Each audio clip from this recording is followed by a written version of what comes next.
Inilah kisah Sunan Kalijaga yang dilarang pergi haji. Setiap Muslim tentu memiliki harapan untuk bisa berkunjung ke Baitullah di Makkah, menunaikan rukun Islam kelima, berhaji, sekaligus berziarah ke makam Rasulullah SAW di Madinah. Begitu pula dengan Sunan Kalijaga, salah satu wali songo yang dikenal luas sebagai ulama penyebar Islam di tanah Jawa. Dikisahkan, pada suatu masa, Sunan Kalijaga tengah berada di Malaka dan hendak melanjutkan perjalanan ke Makkah untuk berhaji. Namun, niat suci itu justru dicegah oleh seorang ulama besar bernama Maulana Maghribi. Ia meminta Sunan Kalijaga agar kembali ke Jawa dan tidak melanjutkan niatnya ke Tanah Suci. Penolakan itu bukan tanpa alasan. Saat itu, Islam baru mulai berkembang di Nusantara dan masyarakat Jawa masih dalam tahap awal keislaman.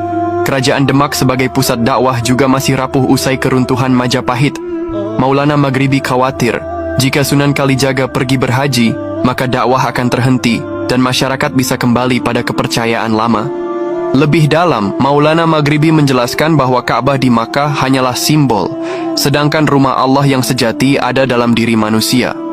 Haji bukan sekadar perjalanan fisik, melainkan perjalanan spiritual yang hanya bisa dicapai oleh mereka yang mampu mengalahkan hawa nafsu dan menjalani mati dalam hidup, konsep mistik Jawa yang dikenal sebagai mati sajroning urip.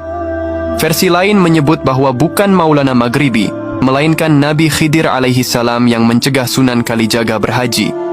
Dalam perjalanan laut menuju Makkah, Nabi Khidir muncul dan memberi nasihat kepada Sunan Kalijaga agar tidak melanjutkan perjalanannya jika belum tahu apa yang akan dilakukan di sana.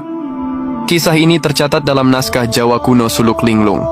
Dari kisah ini kita bisa mengambil pelajaran penting. Kadang yang lebih utama bukan mengejar kesempurnaan ibadah ritual, tapi menyelamatkan umat yang sedang dalam kesulitan. Sunan Kalijaga dilarang berhaji karena ada umat yang membutuhkan bimbingannya. Di zaman sekarang kita juga perlu merenung. Apa makna ibadah jika lingkungan sekitar kita terabaikan?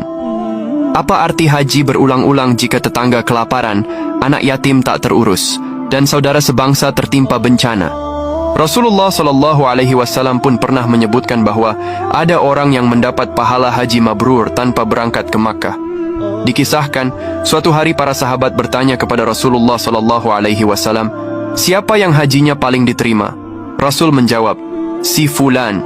Para sahabat terkejut, sebab orang itu tak jadi berhaji. Ia memilih menggunakan uang hajinya untuk menolong tetangganya yang sedang sakit. Itulah hakikat ibadah sejati, mendahulukan kemaslahatan dan kasih sayang.